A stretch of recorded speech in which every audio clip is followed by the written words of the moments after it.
ഇപ്പോൾ നാം ശ്രവിച്ചുകൊണ്ടിരിക്കുന്നത് morning voice എന്ന ആത്മീയ ശുശ്രൂഷയാണ്.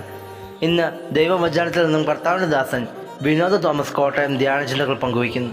തന്റെ ദിവ്യ സന്നിധാനം തരും സമാധാനം, മറ്റെല്ലാം ഭീതിയിൻ സ്ഥാനം.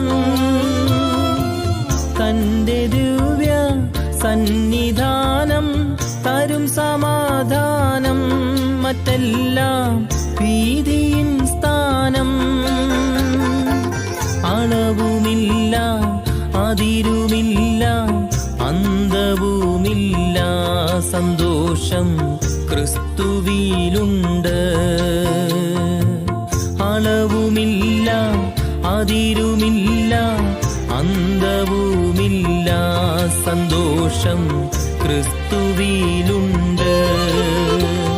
സ്നേഹച്ചരടുകളാൽ എന്നെ യേശു ചേർത്തു ബന്ധിച്ചു, തൻ കുരിശോടെന്നെ ഒന്നിച്ചു, ഞാനെല്ലാം തന്നിലർപ്പിച്ചു. ദൈവനാമം മഹത്വപ്പെടുമാറാകട്ടെ. മോർണിംഗ് വോയിസിലൂടെ ദൈവനെ ശ്രവിക്കുന്ന എല്ലാവർക്കും കർത്താവായ യേശു ക്രിസ്തുവിന്റെ നാമത്തിൽ സ്നേഹവന്ദനം അറിയിക്കുന്നതിന് സന്തോഷമുണ്ട്. നമ്മൾ ചിന്തിക്കുന്നതായ തെസ്സലോനിക്കർക്ക് എഴുതിയ 1-ാം ലേഖനം അതിൻ്റെ 2-ാം അധ്യായത്തിൻ്റെ 14-ാമത്തെ വാക്യം നമുക്ക് വായിക്കാം. സഹോദരന്മാരെ, യഹൂദയിൽ ക്രിസ്തുവേശുള്ള ദൈവസഭകൾക്ക് നിങ്ങൾ അനുകാരികളായി തീർന്നു. അവർ യഹൂദന്മാരാൽ അനുഭവിച്ചു തന്നെ നിങ്ങളും സ്വജാതിക്കാരാൽ അനുഭവിച്ചുവല്ലോ. ഇവിടെ ഈ വിശ്വാസികളുടെ ജീവിതത്തിൽ ദൈവവചനം വചനമായിട്ട് കൈക്കൊണ്ടപ്പോൾ, അവരുടെ വചനം സ്വീകരിച്ചു കഴിഞ്ഞപ്പോൾ, ആ വചനം അവരുടെ വ്യാപരിച്ചുകൊണ്ടിരുന്നപ്പോൾ എന്താണ് സംഭവിച്ചതെന്നാണ് ഇവിടെ പറയുന്നത്. യഹൂദയിലെ ക്രിസ്തുവേശുവിലുള്ള ദൈവസഭകൾക്ക് അവർ അനുകാരികളായി തീർന്നു. അഥവാ യഹൂദയിലുള്ള ക്രിസ്തുവേശുവിലുള്ള ദൈവസഭകളെ അനുകരിക്കുന്നവരായി തീർന്നു. നമുക്കറിയാം, യഹൂദയിൽ നിന്ന് തെസ്സലോനിക്കയിൽ വരണമെങ്കിൽ വളരെ ദൂരം യാത്ര ചെയ്യണം, കടലുകൾ കടക്കണം. അങ്ങനെ വളരെ ദൂരം യാത്ര ചെയ്ത് തെസ്സലോനിക്കയിൽ പൗലോസും കൂട്ടരും എത്തി. അവിടെ സുവിശേഷം പ്രസംഗിച്ചു. അവിടെ കുറേ യഹൂദന്മാരും അല്ലാത്ത ജാതികളായ ആളുകളും വിശ്വസിപ്പാൻ ഇടയായി. എന്നാൽ ഇത്രയും ദൂരം ഉണ്ടെങ്കിലും അവരുടെ ആ കുടുംബ ആ സ്വഭാവത്തിലുള്ള ആ ഒരുമ, അവരാ ദൈവഭവനത്തിലെ അംഗങ്ങൾ എന്നുള്ള നിലയിലുള്ളതായ അവരുടെ ആ സ്വഭാവത്തിലുള്ള ഐക്യത നമുക്ക് കാണുവാൻ സാധിക്കും. ഇവിടെ പറയുകയാണ്, യഹൂദയിലെ ക്രിസ്തുവേശുള്ള ദൈവസഭകൾക്ക് അവർ അനുകാരികളായി തീർന്നു. യഹൂദയിലുള്ള ക്രിസ്തുവേശുള്ള ദൈവസഭകളെ അവർ കണ്ടിട്ടില്ല. അവിടെയുള്ള വിശ്വാസികളെ ഒന്നും അവർക്ക് പരിചയമില്ലെങ്കിലും ദൈവവചനം അവരുടെ ജീവിതത്തിൽ പരിവർത്തിച്ചപ്പോൾ അവരാ സഭകളെ പോലെ അതേ നിലയിൽ തന്നെ മുന്നോട്ട് പോകാൻ ഇടയായി.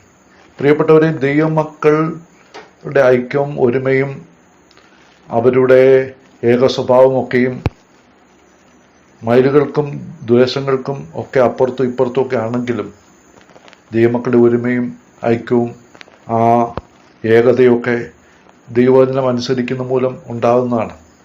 ഇനി 1-ാം അധ്യായത്തിലേക്ക് വരുമല്ലോ, അതിൻ്റെ 6-ാം വാക്യത്തിൽ പൗലോസ് പറയുന്നുണ്ട്, ദുർകഷ്ടം സഹിക്കേണ്ടി വന്നിട്ട് നിങ്ങൾ പരിശുദ്ധാത്മാവിൻ സന്തോഷത്തോടെ വചനം കൈക്കൊണ്ട് ഞങ്ങൾക്കും കർത്താവിനും അനുകാരികളായി തീർന്നു. ഇവര് ആദ്യമായി കർത്താവിൻ്റെ അനുകാരികളായി തീർന്നു. സുവിശേഷം കൈക്കൊണ്ട് കഷ്ടം സഹിക്കേണ്ടി വന്നിട്ടും അതിൽ നിലനിന്ന് സുവിശേഷം വിശ്വസിച്ച് നിന്നപ്പോൾ അവർ കർത്താവിൻ്റെ അനുകാരികളായി തീർന്നു. മാത്രമല്ല, അവരെ സുവിശേഷം അറിയിച്ച പൗലോസിനും കൂട്ടർക്കും അവരെ അനുകരിക്കുന്നവരായി തീർന്നു. അവരുടെ കഷ്ടതയിലൂടെയുള്ള ആ ജീവിതവും എന്നാൽ പരിശുദ്ധാത്മാവിൻ്റെ സന്തോഷത്തോടെ വചനം കൈക്കൊണ്ടത് അവരെ കർത്താവിനും അവരെ സുവിശേഷം അറിയിച്ച സുവിശേഷകന്മാർക്കും പോരാ, ആ സുവിശേഷകന്മാര് കടന്നു വന്ന യഹൂദിയിലുള്ളതായ അവിടെയുള്ള ദൈവമക്കൾക്കും അവർ അനുകാരികളായി തീർന്നു എന്നുള്ളതാണ്. പ്രിയ ദൈവമക്കളെ, അനുകരിക്കുക അഥവാ ആ സ്വഭാവത്തെ ഒരേ സ്വഭാവത്തിലുള്ള ഏകീകരണം, ഒരേ സ്വഭാവമുള്ളവരായി തീരുക. വെറുതെ എന്തെങ്കിലും അനുകരിക്കുകയല്ല, സ്വഭാവത്തിലുള്ള ഏകീകരണമാണ്. ഇത് ദൈവാത്മാവ് വരുത്തുന്നതാണ്. ദൈവത്തിനനുസരിക്കുമ്പോൾ നമ്മിലുണ്ടാകുന്ന ഏകീകരണമാണ്. എല്ലാ സ്ഥലത്തുമുള്ള ലോകത്തിൻ്റെ 5 വൻകരകളിൽ വിശ്വാസികളുടെയും സ്വഭാവം ഒന്നായിത്തീരുക, അല്ലെങ്കിൽ ഒരുപോലെയുള്ളതായിത്തീരുക. ഇതെങ്ങനെ സാധിക്കും? എല്ലാവരും ദൈവവചനം അനുസരിക്കുകയും ആ ദൈവവചന പ്രകാരം ജീവിക്കുകയും ചെയ്യുമ്പോൾ സംഭവിക്കുന്നതാണ്.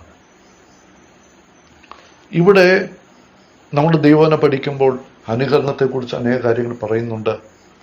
പൗലോസ് കൊരിന്ത്യ വിശ്വാസികളോട് പറയുന്നുണ്ട്, എന്നെ അനുകരിപ്പീൻ, ഞാൻ ക്രിസ്തുവിൻ്റെ അനുയായികളായിരിക്കുന്ന പോലെ നിങ്ങളും എൻ്റെ അനുകാരികളായിപ്പീൻ. പൗലോസിന്റെ സ്വഭാവവിശേഷങ്ങൾ, പൗലോസിന് ക്രിസ്തുവിനുള്ള സ്നേഹം, പൗലോസിന് സുശേഷത്തുള്ളതായ വലിയ അഭിനിവേശം, തൻ്റെ ഉത്സാഹം, ഇതെല്ലാം അനുകരിക്ക യോഗ്യമാണ്. അതുപോലെ എഫേസ്യ ലേഖനം 5-ാം അധ്യായത്തിലേക്ക് വരുമ്പോൾ പൗലോസ് പറയുന്നുണ്ട്,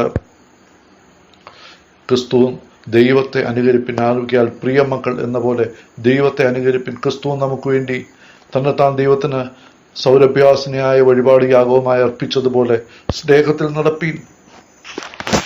അങ്ങനെ സ്നേഹത്തിൽ നാം നടക്കുമ്പോൾ നാം കർത്താവിൻ്റെ അനുകാരിയായി മാറുകയാണ്. നാം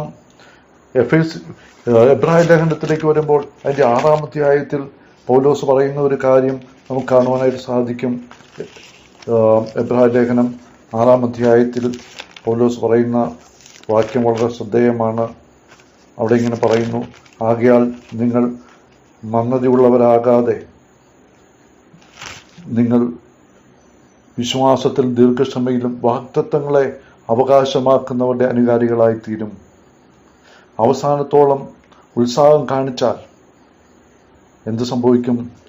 അവര് മന്ദതയുള്ളവരായിത്തീരത്തില്ല. വിശ്വാസത്താലും ദീർഘക്ഷമയാലും വാഗ്ദത്തങ്ങളെ പ്രാപിച്ചവരെ അവരെ അനുകരിക്കുന്നവരായിത്തീരും. അതേ വിശ്വാസത്താലും ദീർഘക്ഷമയാലും വാഗ്ദത്തങ്ങളെ പ്രാപിക്കുവാൻ കഴിയും. ഇങ്ങനെ അനുഗ്രഹത്തിൻ്റെ നല്ല മാതൃക നമുക്ക് ദൈവത്തിൽ കാണുവാനായിട്ട് സാധിക്കും. ഇവിടെ ഇവര് അനുകരിച്ച ഒരു കാര്യം, യഹൂദന്മാർ അനുഭവിച്ചവനെ നിങ്ങളും അനുഭവിച്ചുവല്ലോ. എന്താണ് യഹൂദന്മാർ അനുഭവിച്ചത്?